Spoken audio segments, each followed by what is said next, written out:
اللهم صل وسلم وبارك على سيدنا شفيعنا حبيبنا نبينا مولانا محمد بارك وسلم. الحمد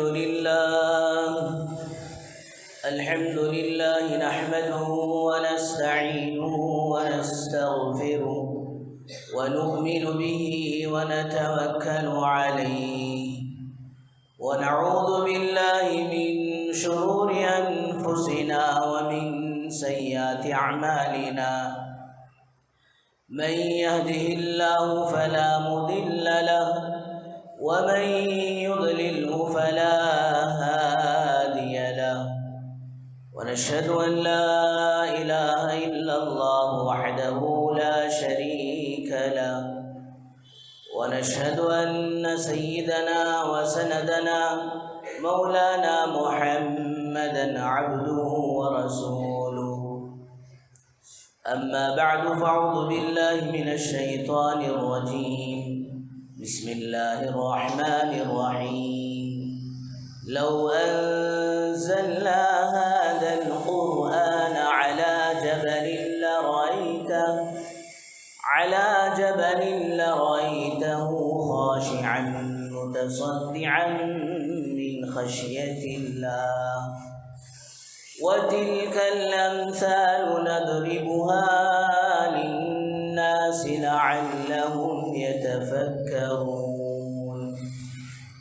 وقال رسول الله صلى الله عليه وسلم: خيركم من تعلم القرآن وعلمه، أو كما قال عليه الصلاة والسلام.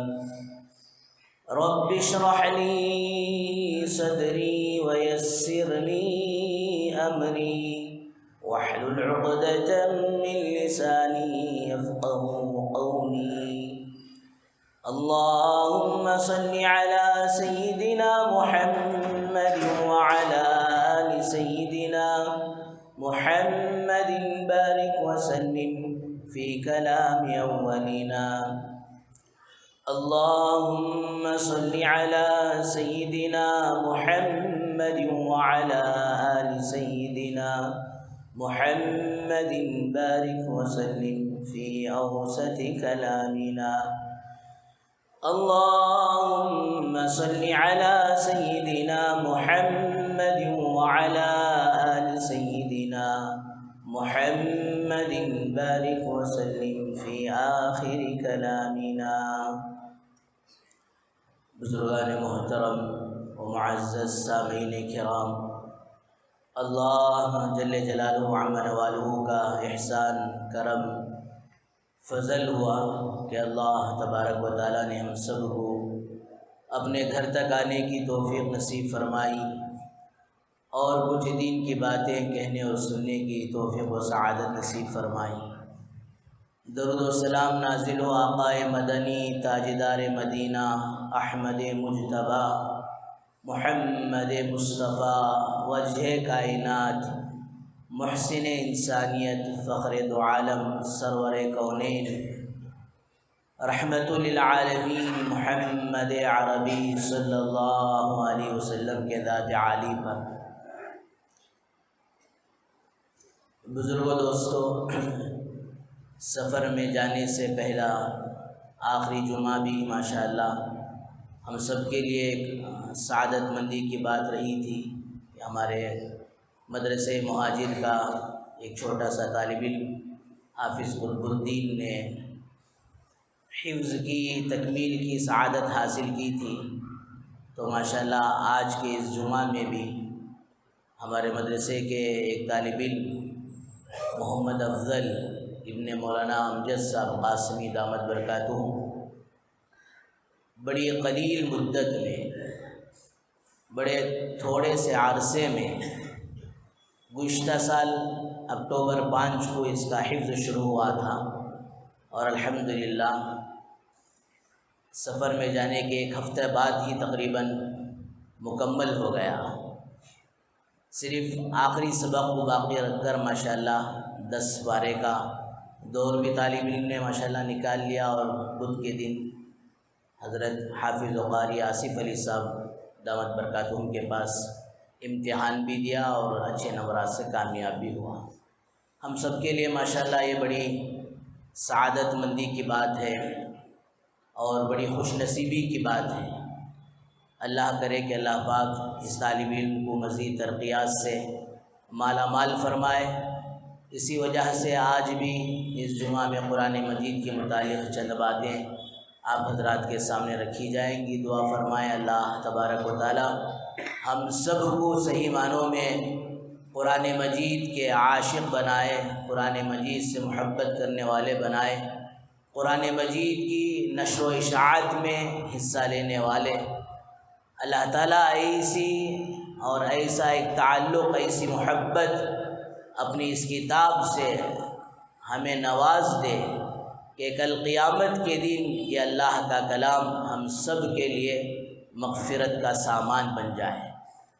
بزرگو دوستو، اللہ پاک قرآن مجید میں ارشاد فرماتے ہیں لو انزلنا هذا القرآن على جبل لرأيته خاشعا متصدعا من خشیۃ اللہ۔ یہ اللہ کا کلام کوئی معمولی کتاب نہیں ہے۔ اگر اس کو پہاڑوں پر اتارا جاتا، پہاڑ کیا ہے؟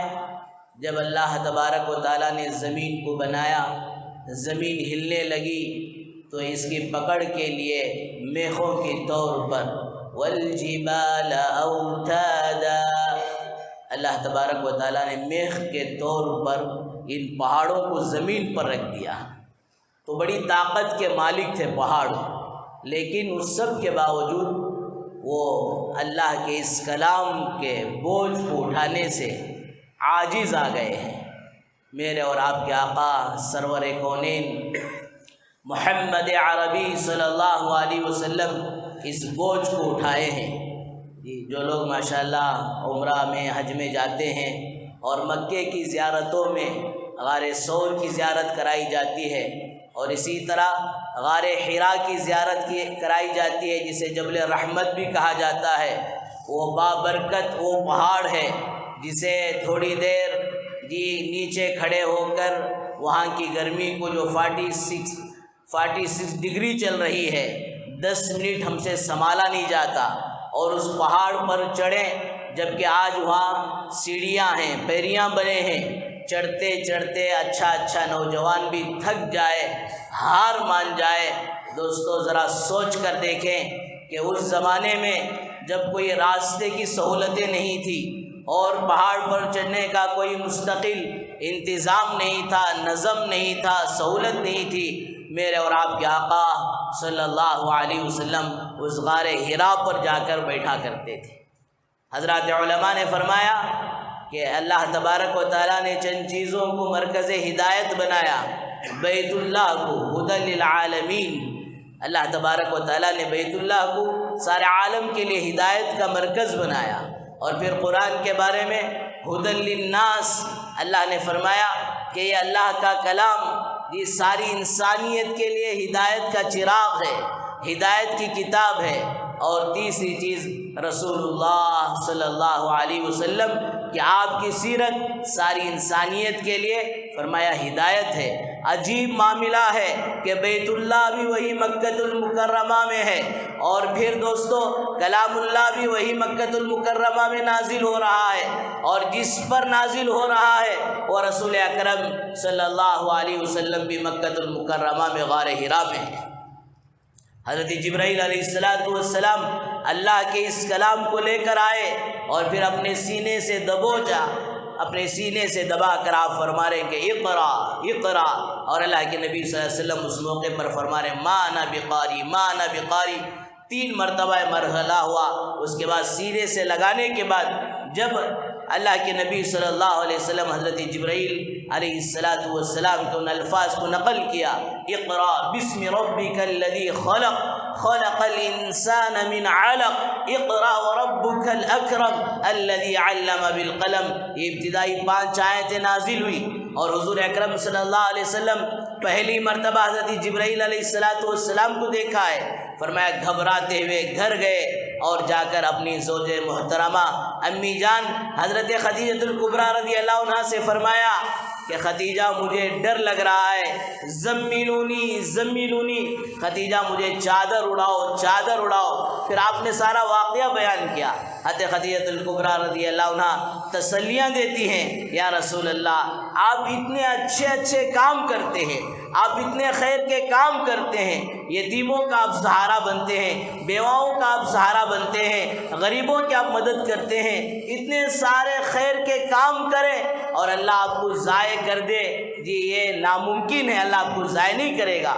اور زیادہ تسلی دینے کے لیے اپنے چچیرے بھائی ورقہ بن نوفل کے پاس لے کر جاتی ہیں، اور پھر دوستو وہ سارا قصہ سن کر کہتے ہیں کہ ہاں یہی وہ فرشتہ ہے جو حضرت موسیٰ علیہ السلام کے پاس آیا کرتا تھا۔ یہ ساری تسلیاں اور خوشخبریاں حضرت ورقہ بن نوفل دینے کے بعد عجیب و غریب بات ورقہ بن نوفل کہتے ہیں، اگر میں اس وقت حیات رہا، زندہ رہا، جس وقت آپ کی قوم آپ کو اس مکہ المکرمہ سے نکالے گی تو اس وقت میں بھرپور ساتھ دوں گا۔ اللہ کے نبی صلی اللہ علیہ وسلم یہ بات سن کر پریشان ہو جاتے ہیں کہ میری قوم جو مجھے صادق کہہ رہی ہے، جو مجھے امین کہہ رہی ہے، امانت دار کہہ رہی ہے، سچا کہہ رہی ہے، اپنے فیصلوں میں مجھے فیصل بنا رہی ہے، وہ قوم مجھے نکال دے گی۔ بہرحال میرے بزرگ دوستو، اللہ کا کلام ایسے ہی نہیں ملا، اللہ کے نبی صلی اللہ علیہ وسلم پر بڑا مجاہدہ ہوتا تھا۔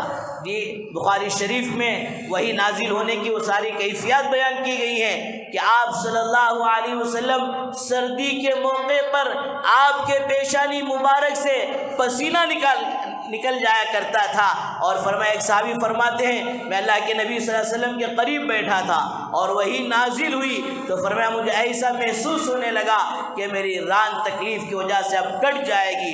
اونٹنی بوجھ کو برداشت نہ کرتے ہوئے کھڑی ہوئی اونٹنی بیٹھ جایا کرتی تھی، لیکن میرے بزرگوں اللہ معاف فرمائے، اللہ معاف فرمائے، آقا صلی اللہ علیہ وسلم مشقتیں برداشت کر کر اللہ کے اس کلام کو سنبھال لیا، اللہ کے اس کلام کو لے لیا، لیکن آج امت اللہ کے اس کلام سے فرمایا دوری اختیار کی ہوئی ہے۔ زمانہ گزر جاتا ہے، جوانی سے بچپنا سے جوانی اور جوانی سے بڑھاپا اور بڑھاپے سے موت کے منہ میں مسلمان جا رہا ہے، لیکن اللہ کے کلام سے ابھی تک تعلق قائم نہیں ہوا، اللہ کے کلام کو کھولنے کی توفیق نہیں ہوئی، اللہ کے کلام کو پڑھنے کی توفیق نہیں ہوئی۔ حضرات علماء نے لکھا ہے کہ قرآن مجید کے 3 حقوق ہیں، یاد رکھیں گے بھی انشاءاللہ۔ کتنے حقوق ہیں؟ 3 حقوق ہیں۔ پہلا حق الذین آتیناہم الکتاب یتلونہ حق تلاوتہ، سب سے پہلا حق یہ ہے کہ اللہ کے کلام کو پڑھا جائے ہے، اس کے حق کے ساتھ اس کی تلاوت کی جائے۔ آج نوجوانوں کو گھنٹے گھنٹے موبائلوں پر IPL BPL پتہ نہیں الا بلا کیا کیا دیکھنے کے لیے وقت مل جائے گا، اور چیٹنگ کے لیے وقت مل جائے گا، واٹس ایپ کے لیے وقت مل جائے گا، سب کے لیے وقت ہے۔ اگر آج وقت نہیں ہے تو میرے بزرگ دوستو اللہ کے کلام کے لیے وقت نہیں ہے۔ اس لیے میں ہمیشہ کہا کرتا ہوں، صرف اس وجہ سے نہیں حضرت ہمارے زمانے میں حضرات نہیں تھے، علم ہمیں حاصل نہیں کر سکے، ہمیں پڑھ نہیں سکے، مدرسے نہیں تھے، صرف یہ نعرہ لگا کر قبر کے حوالے مت ہو جاؤ۔ کم سے کم میرے بزرگوں اس دور میں تو بھی اللہ کے کلام کو کھولو۔ پڑوس کے اندر ایک بزرگ تھے کامل ولی تھے، وقت کے ولی تھے، انتقال ہوا۔ ان کے شاگرد نے جو خواب میں دیکھا تو پوچھا حضرت کیا گزری؟ کہ اللہ نے قرآن مجید کی برکت سے، دین کے اور خدمتوں کی برکت سے اللہ نے مغفرت کا معاملہ کیا۔ پھر ساتھ میں کہنے لگے ایک تعجب اس بات پر ہے کہ ایک مزدور وہ بھی میرے مقام مرتبے کے برابر ہو گیا ہے۔ یہ اللہ کے ولی ساری زندگی ماشاءاللہ دین پر چلتے رہے، دین کی خدمت کرتے رہے، قرآن پڑھتے رہے، پڑھاتے رہے، ان کا مقام مرتبہ، ان کی مغفرت کا ہونا یہ تو ٹھیک ہے، لیکن یہ مزدور برابر کیسے ہو گیا جبکہ اس کا کوئی تعلق دین سے نہیں تھا؟ دین سے مراد یہ ہے کہ کوئی دینی خدمت سے نہیں تھا۔ تو اس کے شاگرد کو بڑی حیرت ہوئی کہ ایک مزدور ہمارے استاد محترم کے برابر کیسے ہو گیا؟ آخر دیکھیں تو صحیح کہ اس کا عمل ہے کیا۔ اب گیا جا کر اس کی بیوی سے پردے میں بات کیا کہ تمہارے شوہر کا کیا عمل تھا؟ تو وہ کہتی ہے کہ ہمارا شوہر بیچارہ 5 وقتہ نماز پڑھنے کے علاوہ اور کوئی عمل نہیں کرتا تھا۔ نہیں ذرا سوچ کر بتاؤ۔ تو پھر اس کی بیوی بتاتی ہاں یہ ایک عمل میرا شوہر یہ کیا کرتا تھا کہ وہ نماز پڑھ کر آتا تو فجر کے بعد اللہ کے کلام کو کھول لیتا اور پڑھنا کبھی اس نے سیکھا نہیں، پیٹ چیرے تو الف اس کے اندر نہیں، لیکن اس کے باوجود اللہ کے کلام کو لیتا، عظمتوں کے ساتھ چومتا، آنکھوں سے لگاتا اور پھر اس کے بعد اسے کھول کر بیٹھ جاتا اور کہتا اللہ یہ بھی سچ ہے، اے اللہ تیری کتاب بھی سچ ہے، اے اللہ تیرے رسول بھی سچ ہے، اے اللہ میں جھوٹا ہوں کہ میں نے اس مقدس کتاب کو نہیں سیکھا۔ فرمایا اس طرح یہ 3 جملے کہتا روتا جاتا، کہتا جاتا روتا جاتا۔ فرمایا اس کے علاوہ اور کوئی عمل جو ہے اس کا نہیں تھا۔ تو وہ شاگرد نے کہا ہاں قرآن مجید سے یہ عظمت اور محبت تھی کہ میرے استاد کے برابر تمہارے شوہر کا مقام مرتبہ ہو گیا۔ تو میرے بزرگوں دوستو، اللہ کے کلام کو اٹھائیں، اللہ کے کلام کو پڑھیں۔ پڑھنے والے عاشقین کس طرح پڑھ کر گئے ہیں۔ صحابیات کے متعلق حضرات علماء نے لکھا ہے، ایک صحابیہ رضی اللہ عنہا گھر میں وہ تنور نہیں تھا، روٹیاں پکانے کے لیے پڑوس کے گھر میں آئی اور آ کر کہا بہن اجازت ہو تو میں ذرا روٹیاں بنا لوں۔ اجازت دیا لے، روٹیاں بناتے گئے۔ روٹیاں بنانے کے بعد وہ روٹیوں کی ٹوکری سر پر رکھی اور کہا بہن آپ کی اجازت دینے کا شکریہ، آپ کا چولہا میں چھوڑ کر جا رہی ہوں، الحمدللہ میری روٹیاں بھی پک گئی اور پھر ساتھ میرے قرآن مجید کے 3 پارے بھی مکمل ہو گئے۔ روٹیاں بناتے ہوئے اللہ کے کلام کو پڑھ رہی۔ حضرت فاطمہ رضی اللہ عنہ مشہور واقعہ ہے، سردی کی لمبی راتیں، کیا مطلب عشاء جلد سے جلد ہو جاتی ہے اور فجر دیر سے دیر ہوتی ہے، سردی کی لمبی راتوں میں اللہ کا کلام پڑھنے کے لیے حضرت فاطمہ رضی اللہ عنہ کھڑی ہوتی اور اللہ کے کلام کو بڑے مزے کے ساتھ، بڑے شوق کے ساتھ، جذبے کے ساتھ پڑھتی جاتی اور 2 رکعت دوستو سلام پھیرتی، 2 رکعت نماز مکمل کر ادھر فجر کی اذان ہو جاتی اور ہاتھ اٹھا کر شکایت کرتی، اے اللہ یہ آپ کی کیسی راتیں ہیں، میرا ساتھ نہیں دیتی، صرف 2 رکعت نفل پر پوری رات ختم ہو جا رہی ہے۔ اور آج اللہ معاف فرمائے، ہمیں شکایت یہ ہے کہ ہمیں موبائل سے، ہمیں دنیا کی اور آلتو فالتو چیزوں سے، ہماری مستورات کو گھر کے کاموں سے فرصت نہیں ملتی، اور انہیں شکایت یہ تھی کہ ہم پڑھنا چاہ رہے ہیں کہ راتیں ہمارا ساتھ نہیں دیتی۔ حضرت مولانا ابراہیم دولہ صاحب دامت برکاتہ فرما رہے تھے، عام صحابی کا یہ معمول تھا، عام صحابہ کی یہ عادت تھی کہ روزانہ قرآن مجید کی 1 منزل پڑھا کرتے تھے۔ کیا مطلب؟ قرآن مجید میں 7 منزلیں ہیں، 7 دن کے اندر یہ قرآن مجید مکمل ہو جاتا۔ اور دوستو یہاں سال گزر جائے، اللہ کے کلام کو اٹھا کر چھینے کی توفیق نہیں، اللہ کے کلام کو اٹھا کر پڑھنے کی توفیق نہیں۔ کوئی بھی ایک وکٹ گھر میں گرنا، انہیں گھر میں قرآن پڑھانا کرے، اللہ حفاظت فرمائے۔ زندوں کے لیے کتاب تھی، ہم نے مردوں کے لیے بنا لیا۔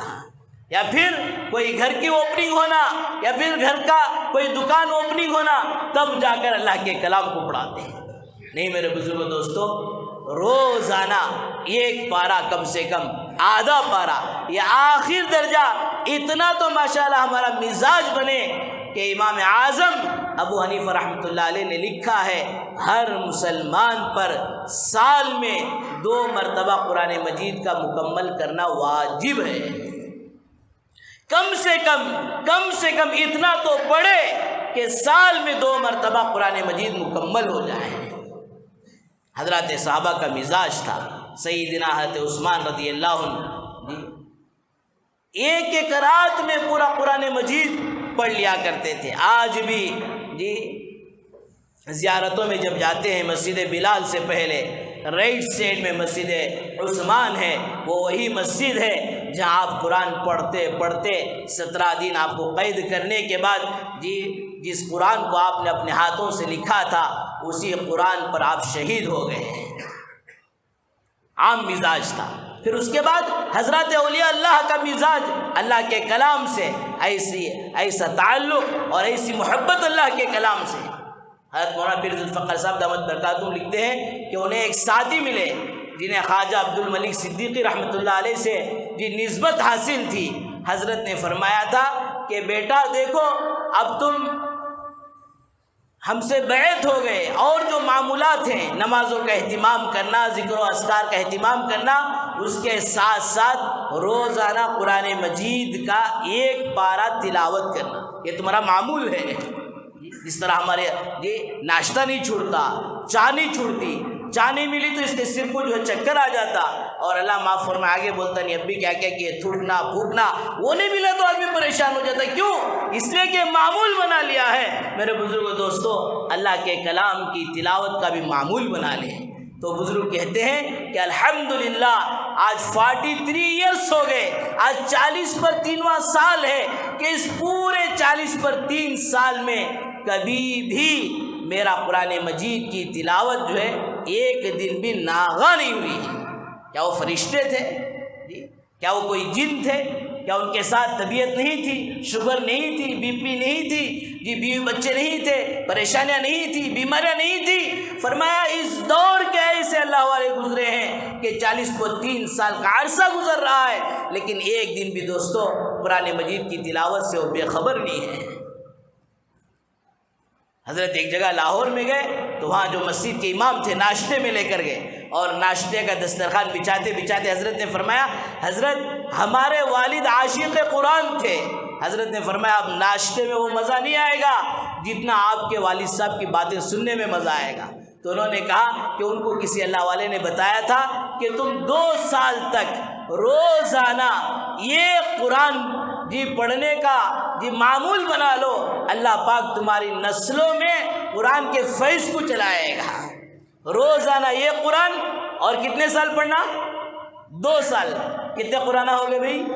1 سال کو کتنے دن؟ 360 دن، اور پھر دوسرے سال کے 360 دن، کتنے قرآن ہو گئے 720 قرآن انہوں نے پڑھا، اور پھر اللہ تعالیٰ نے ان کی نسلوں میں، ان کے خاندانوں میں ایسا فیض کو جاری کیا کہ کوئی بچہ 7 سال سے 8 سال کی عمر کو نہیں پہنچتا حافظ قرآن بن جاتا۔ 7 سال سے 8 سال کون سی بڑی عمر ہے؟ فرمایا دوستو حافظ قرآن بن جاتا، چاہے وہ بچہ ہو چاہے بچی ہو، خاندان کا کوئی بچہ ایسا نہیں بچا جو حافظ قرآن نہ بنا ہو۔ بہرحال میرے بزرگوں دوستو، حضرات علماء نے لکھا ہے قرآن مجید کے 3 حقوق ہیں، اس میں سے سب سے پہلا حق یہ ہے کہ اللہ کے کلام کو پڑھیں، اور ایسے پڑھیں جیسا کہ پڑھنے کا حق ہے۔ وَرَتِّلِ الْقُرْآنَ تَرْتِيلًا، اللہ کے نبی صلی اللہ علیہ وسلم کے قرآن پڑھنے کا انداز ایک ایک آیت کو ٹہر کر پڑھتے تھے، الگ کر پڑھتے تھے۔ فرمایا دوستو اس طرح سے اللہ کے کلام کو پڑھنا، نہیں نا حضرت آڑا ٹیڑا پڑھنے نہیں آنا، وہاں تک کیسے جانا؟ ارے بھائی دین بہت آسان ہے، دین کے اندر بڑے فضائل ہیں، اب تک نہیں ہوا، اب تو کم سے کم ان حافظ قرآن بچوں کو دیکھ کر دل میں خوشی پیدا ہوتی ہے، ایک جذبہ پیدا ہوتا ہے۔ اس وقت تو نیت ارادہ کریں کہ انشاءاللہ اللہ کے کلام کو ہم بھی تجوید سے سیکھیں گے، کوشش تو شروع کرو، اللہ نہ کرے موت سے پہلے بھی اگر ہم نے نہیں سیکھا تو اللہ پاک قبر میں فرشتوں کے ذریعے سے انتظام کریں گے، پڑھانے والے فرشتے عربی، ہر مرنے والے کی زبان عربی بن جاتی ہے، ہم عربی، اللہ کا کلام عربی، وہاں تو پڑھنا ماشاءاللہ آسان ہو جائے گا۔ سب نیت ارادہ کریں گے انشاءاللہ۔ نہیں ہمیں گیس ہو گئے، ریٹائرڈ ہو گئے، ایکسپائری ڈیٹ چل رہا، چلو اب بچوں کو پڑھا لیتی، نہیں، ہر کوئی ارادہ کرو، آپ کے ارادے کی برکتوں سے اللہ تمہاری نسلوں میں قرآن کے فیض کو چلائیں گے۔ اور دوسرا حق قرآن مجید کا یہ ہے کہ قرآن مجید کے اندر دوستو بزرگوں تدبر کریں۔ افلا يتدبرون القرآن ام على قلوب اقفالها، کہ دوسرا حق قرآن مجید کا یہ کہ قرآن مجید کے اندر دوستو غور و فکر کریں۔ اللہ کا وہ کلام جس کی ایک ایک آیت، امام شافعی رحمۃ اللہ علیہ فرماتے ہیں کہ اللہ پاک پورا قرآن مجید نازل نہ کرتا، صرف سورہ عصر کو نازل کرتا اور ساری امت سورہ عصر کو پڑھتی اور اس کے اندر غور و فکر کرتی۔ سورہ عصر جو 2 لائن والی چھوٹی سی سورت ہے، ساری انسانیت کے لیے ہدایت کے لیے کافی ہو جاتی۔ حضرات علماء نے لکھا ہے کہ آخرت کے اعتبار سے، قبر کے اعتبار سے، حشر کے اعتبار سے اللہ کا کلام کیسے کیسے للکارا ہے۔ اس عالم نے لکھا ہے ایک چھوٹی سی آیت ہر مسلمان کو یاد ہونا چاہیے۔ کون سی آیت؟ انی اخاف علیکم عذاب یوم عظیم۔ یہ آیت کا ٹکڑا یہ ہر مومن کو یاد ہونا چاہیے۔ یقیناً کل قیامت کے دن کا جو دردناک عذاب ہے، وہ دردناک جو دن ہے، اس دن سے میں یہ ڈرا کرتا ہوں۔ یہی وہ اللہ کا کلام تھا۔ حضرات صحابہ پڑھنے کے لیے کھڑے ہوتے تو فرمایا پڑھتے پڑھتے ساری رات گزر جاتی۔ ایک صحابی نکاح ہو کر آئے ہیں اور پہلی رات میں اپنی دلہن سے کہا کہ دلہن میں 2 رکعت نفل پڑھ لوں۔ اب 2 رکعت نفل کے لیے ماشاءاللہ کھڑے ہوئے۔ آج کے دلہا دلہن پہلی رات میں کس سب کرتی، کیا اوٹی دیکھے، کیا میسور پھرے، کیا لنڈن گئے تھے، کیا جاپان جائیں گے، کیا قبرستان کو پہنچیں گے، کیا اللہ حفاظت فرمائے۔ صحابہ کا مزاج فرمایا پہلی رات ہی سے دین کی بنیادیں ڈالتے تھے۔ کہہ رہے کہ میں 2 رکعت نفل پڑھ لوں، اور ماشاءاللہ نفل کے لیے کھڑے ہوئے اور سورہ واقعہ پڑھتے گئے۔ پہلا رکوع اٹھا کر دیکھیں، اللہ تعالیٰ نے آخرت کا منظر اور پھر پہلے رکوع میں جنت اور جنت کی نعمتیں پڑھتے گئے اور فرمایا سلام پھیرے تو فجر کی اذان ہو گئی۔ شکایت اللہ کے نبی صلی اللہ علیہ وسلم کے پاس گئی۔ پھر وہ صحابی کہہ رہے رسول اللہ جان بوجھ کر نہیں کیا، اللہ کا کلام پڑھ رہا تھا۔ پڑھتے ایسا غور و فکر اس کے اندر کرنے لگا، جنت میں جو گھسا باہر آنے تک فجر کی اذان ہو گئی۔ ایسا تدبر، ایسا غور و فکر۔ حضرت عائشہ رضی اللہ عنہا اللہ کا کلام پڑھ رہی ہیں، سورہ یاسین پڑھ رہی ہیں۔ وَامْتَازُوا الْيَوْمَ أَيُّهَا الْمُجْرِمُونَ، اس آیت پر پہنچے کہ آج مجرم لوگ نیک لوگوں سے الگ ہو جائیں۔ فرمایا اس آیت پر پہنچ کر روتے کہ دنیا میں کیا کیا، کم پہ ڈوبے، فلاں کیا، فلاں کا حق مارا، فلاں کے ساتھ زبان درازی کی، اپنا زور چلایا، سب کچھ کیا، لیکن دوستو یہاں اس کے باوجود کسی نے تم پر ہاتھ نہیں اٹھایا، انگلی نہیں اٹھائی، آنکھ نہیں اٹھائی، کام چل جائے گا۔ لیکن قرآن کہتا ہے یوم ہم باردون لا یخفی علی اللہ منہم شیء لمن الملک اليوم، کل قیامت دن اللہ تعالیٰ للکار کر کہیں گے کوئی چیز نہیں چھپے گی، آج کس کے لیے بادشاہت ہے، سارے بادشاہ کامتے رہیں گے۔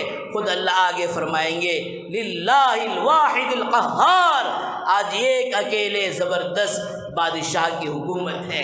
لیکن میرے بزرگوں دوستو، اس وقت کا افسوس، اس وقت کا رونا، اس وقت کی آنکھوں کے آنسو خون میں بدل جانا، پیپ میں بدل جانا کوئی کام نہیں دے گا۔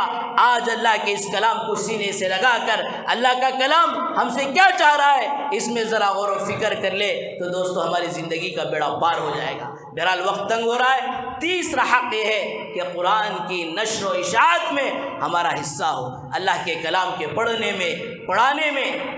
آخری بات یہ ہے کہ کسی وجہ سے نہ تو ہمیں پڑھنے کا موقع ملا، نہ تو پڑھانے کا موقع ملا، تو آخری درجہ یہ تو ضرور کریں کہ ان خادمان دین سے محبت کا معاملہ کریں۔ اس لیے حافظ قرآن کے بڑے فضائل ہیں۔ کل قیامت کے دن یہ 10 آدمیوں کو یہ جنت کا ویزا دے کر اپنے ساتھ لے کر جائے گا، لیکن علماء نے عجیب بات لکھی ہے، اس کے خاندان کا فرد ہی کیوں نہ ہو، باپ ہی کیوں نہ ہو، اگر اس حافظ قرآن سے نفرت کر رہا ہو تو خدا کی قسم اسے وہ جنت کی سرٹیفکیٹ نہیں ملے گی، وہ جنت کا ویزا فرمایا اسے نہیں ملے گا۔ ہر کسی سے محبت کا معاملہ کرنا، تیسری چیز جہاں نشر و اشاعت کے اندر دوستو یہ بات آتی ہے، فرمایا ان اہل قرآن سے ان کا بڑا کل قیامت کے اللہ تبارک و تعالیٰ اعزاز و اکرام فرمائیں گے۔ سب سے بڑی فضیلت ایک عالم نے بڑی عجیب و غریب بیان فرمائی، وہ یہ ہے کہ میرے اور آپ کے آقا رحمت للعالمین صلی اللہ علیہ وسلم خود حافظ قرآن تھے۔ یہ جتنے دنیا کے حفاظ ہیں حافظ قرآن ہیں، فرمایا وہ نہ چاہتے ہوئے بھی اللہ کے نبی صلی اللہ علیہ وسلم کے ساتھ ان کا ایک تعلق بن جاتا ہے، ان کا ایک رشتہ بن جاتا ہے۔ ایسے حافظ قرآن علماء حفاظ پر اللہ نہ کرے انگلی اٹھانا، زبان کا کھولنا، دوستو یہ بہت ہی خطرناک بات ہے۔ حضرت جی الیاس صاحب رحمۃ اللہ علیہ نے لکھا ہے، دیکھو اگر کوئی کسی عالم کے پیچھے پڑتا ہے یا اس کے حق میں نکتہ چینی کرتا ہے، ڈر ہے اس کے لیے کہ کہیں موت سے پہلے اس کا ایمان سلب نہ ہو جائے، اس کا ایمان چھین لیا نہ جائے۔ اس لیے میرے بزرگوں دوستو ان علماء حفاظ کو کچھ بھی نہ دو، کوئی بات نہیں، زندگی میں کبھی ہدیہ نہ دو، کوئی بات نہیں، لیکن محبت ضرور دیا کرو۔ یہ محبت تمہارا دینا کل قیامت کے دن مغفرت کا سامان بن سکتا ہے۔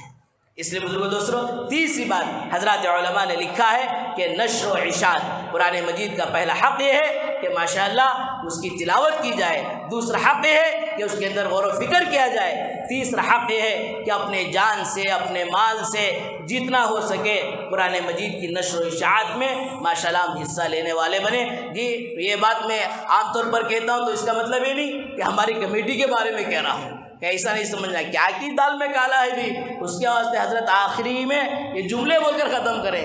جی یہ بات نہیں ہے، اللہ جزائے خیر دے۔ میری دلی تمنا اور دعا تو یہ ہوتی ہے تعریف کے طور پر نہیں، تحدیث بن نعمہ کے طور پر ایسی کمیٹی اور ایسے صدر کو اللہ تعالیٰ ہر مسجد کو دے کہ 20 سال میں کبھی بڑی بات کبھی آواز سے جو پکار کر بات نہیں کیے۔ بہرحال میرے بزرگوں دوستوں عام کہہ رہا ہوں، یہ حافظ قرآن علماء دین سے محبت رکھیں، پتہ نہیں کہ اس محبت کے صدقے میں کل قیامت کے دن کوئی حافظ قرآن ہمیں بھی جو ہے ویزا دے دے، نفرت نہ کرے۔ یہ نفرت کا نقصان فرمایا دنیا میں ہوگا کہ تمہاری اولاد حفظ قرآن کی نعمت سے محروم نہ ہو جائے، اور کل قیامت کے دن دوستو یہ مغفرت کا معاملہ ٹیڑھا نہ پڑ جائے۔ اس لیے فرمایا میرے بزرگوں دوستو ان کے ساتھ پوری محبت کے ساتھ عظمت کے ساتھ پیش آؤ، اس لیے کہ ان کا رشتہ اللہ کے نبی صلی اللہ علیہ وسلم سے جڑا ہوا ہے۔ اللہ تعالیٰ سے دعا فرمائے اللہ تبارک و تعالیٰ ہم سب کو صحیح معنی میں قرآن مجید سے عشق و محبت نصیب فرمائے۔ میں ایک مرتبہ یہ سب کو مبارکبادی دیتا ہوں کہ ماشاءاللہ آج ہمارے مدرسے کے طالب علم حافظ محمد افضل انشاءاللہ نماز کے بعد دعا سے پہلے اپنا آخری سبق آپ سب حضرات کے سامنے سنا کر تکمیل حفظ کی سعادت حاصل کریں گے۔ امید ہے کہ اب تک ماشاءاللہ آپ نے جس طرح ساتھ دیا ہے اس طرح ساتھ دیں گے۔ 5-10 منٹ کے لیے ضرور تشریف رکھیں گے۔ اللہ تعالیٰ عمل کی توفیق نصیب فرمائے۔ وآخر دعوانا الحمدللہ رب العالمین۔ جو حضرات سنت نے پڑھنے وہ سنت